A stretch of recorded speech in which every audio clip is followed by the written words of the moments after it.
A lot of busy professionals believe that the only way or the safest way to build a PowerPoint presentation is to put as much information in front of your audience's eyeballs as possible.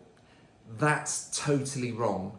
When we design a presentation, we should be thinking about one thing and one thing alone: clarity.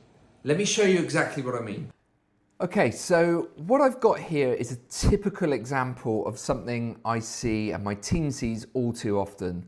Someone who's super rushed for time or maybe just doesn't understand what a good presentation is. Here, someone is trying to present a story about the history of Apple computers, and maybe because they're so short on time, they've literally just dumped in a bunch of bullet points. Now that's fine if you want to email someone about the history of Apple, but this is not a good presentation slide. I think you all understand that. So I want to show you a couple of examples, starting with the easiest first, to really show to you how we can think more about clarity and make sure that the key messages get through. And I'm applying this to the history of Apple. You can apply it to any of your content at all that you might be working with.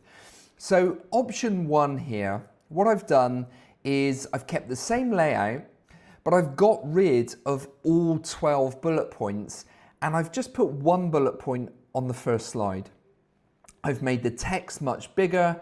I've highlighted the start of that paragraph, so it's founded in 1976 is the main thing that pops out. But there's nothing else on the slide. I want to talk about when Apple was founded, and I only want people to focus on that point. So I'm removing everything else. Then I would just create a duplicate of that slide.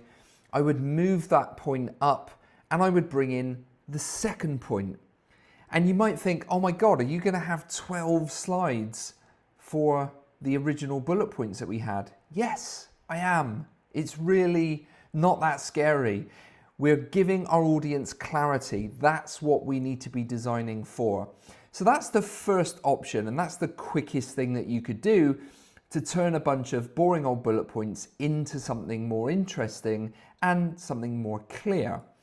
If you've got a little bit more time, you might want to go with this option where I've applied the same logic, but I've just introduced a better picture and I've added the morph transition so that we actually see those points sliding through from top to bottom.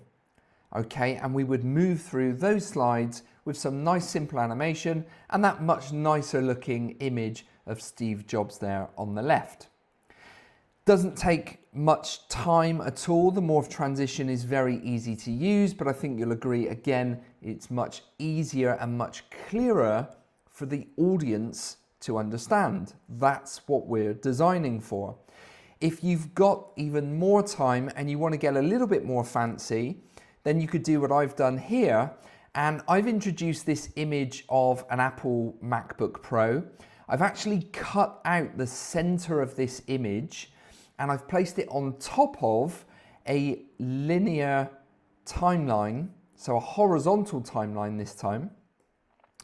And then I've duplicated the slides, I've moved everything along on each of the slides, and again I've applied the morph transition.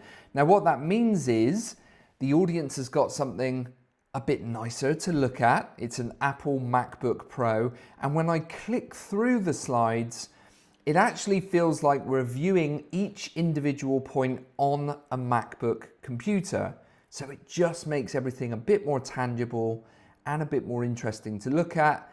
And I think you'll agree, I know you'll agree, that looks 10 times better than the original slide.